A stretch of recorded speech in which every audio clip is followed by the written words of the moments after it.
No one ever tells you how quietly a boundary is erased. It doesn't arrive with shouting or broken glass. Settles. The sound drains out of the room. The air grows dense, like it's waiting for permission to move again. And somewhere deep inside, a switch flips and never turns back on. She said it with an easy grin, the kind she perfected through depositions and donor dinners. Relaxed, precise, untouchable. Think of him as a trial marriage, she joked, waving a hand as if dismissing a failed recipe. Not everything is meant to go to market. Few people chuckled. Not real laughter, more like reflex. The kind that says, please don't make me part of this. Then she faced me and held out an envelope. Thick white paper. Legal weight. An ending sealed in toner and signatures. It was opening night at her new private clinic. Floor-to-ceiling glass, muted jazz, champagne flutes clinking against ambition. Her parents sat proudly in the front row. Investors mingled. Near the entrance, a metal plaque bore my name, etched clean and permanent. Backer, partner, spouse, soon to be edited out. I surprised her by not reacting. I surprised myself too. I accepted the envelope, nodded once, as though she'd handed me an invoice. The silence lagged behind the moment, sweeping through the room a second later like a delayed tremor. Applause rose for her speech as I turned away. Sounded like a timer running out. I didn't open the papers in the car. There was nothing inside I didn't already know.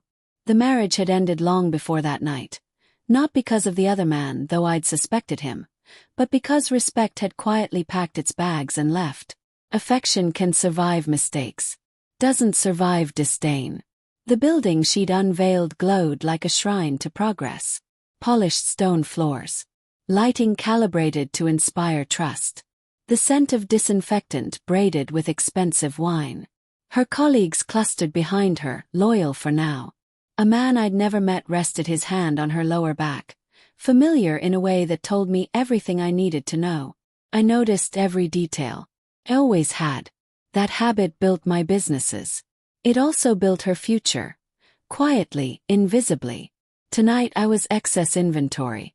As I passed through the crowd, eyes slid away from mine. The finance director studied his phone. The attorney swallowed hard. The designer who'd exceeded every budget stared at the floor. They didn't yet understand what was holding the place together, or what would happen when it was removed. I drove home slowly, letting the city smear into color and light. By the time I pulled into the driveway, the shock had cooled into something sharper, clearer. I made one phone call. Terminate it, I said. Was everything. Yes, everything. Nearly $5 million unraveled with that sentence. Startup funding. Equipment guarantees. Short-term loans I'd personally secured. The skeleton beneath her dream. I slept deeply. The next morning my phone began to vibrate at dawn. Missed calls. Voicemails stacking like debris. By lunchtime there were dozens. By nightfall nearly 70. I listened to none of them. Silence teaches faster than arguments ever could. The collapse didn't announce itself. Crept. Deliveries stalled due to verification issues. The bank froze credit lines. Staff didn't show up on Monday. Paychecks bounced. Board meetings dissolved into accusation and panic. Her name started appearing beside words like careless and misleading. I watched from afar. I prefer distance, it gives perspective. She scrambled, made calls, promised repayment. But loyalty evaporates when people realize they were standing on someone else's balance sheet. First the plaque disappeared. Then my name vanished from the website. Then clinic hours quietly shortened. Reviews followed. Confused patients, unanswered phones, darkened hallways. I said nothing.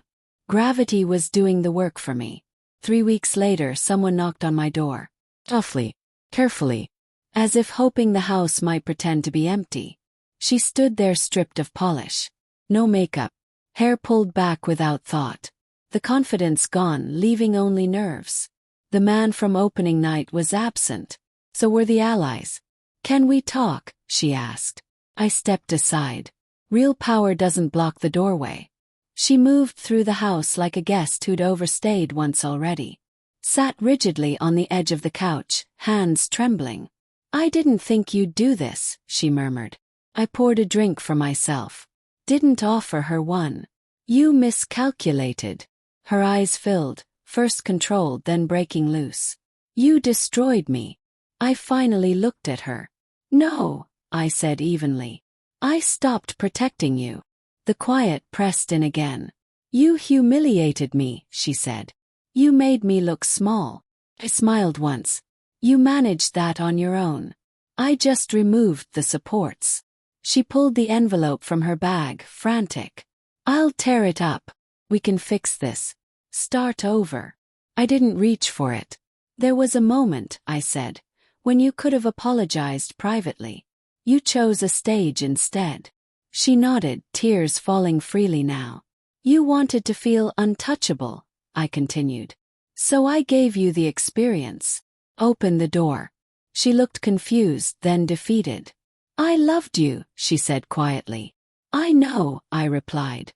"You just loved what I made possible more." She hesitated, scanning the room as if leverage might be hidden in the walls. There was none. At the threshold she asked, "What happens to me now?" I considered her for a long moment. "Now you learn the difference between certainty and arrogance." I closed the door gently. No slam. No spectacle. Just an ending. Later that night I listened to one voicemail, the earliest one. Her voice was light, joking, confident. She assumed I'd call back. I deleted it. Some lessons aren't meant to be remembered fondly. They're meant to be learned completely.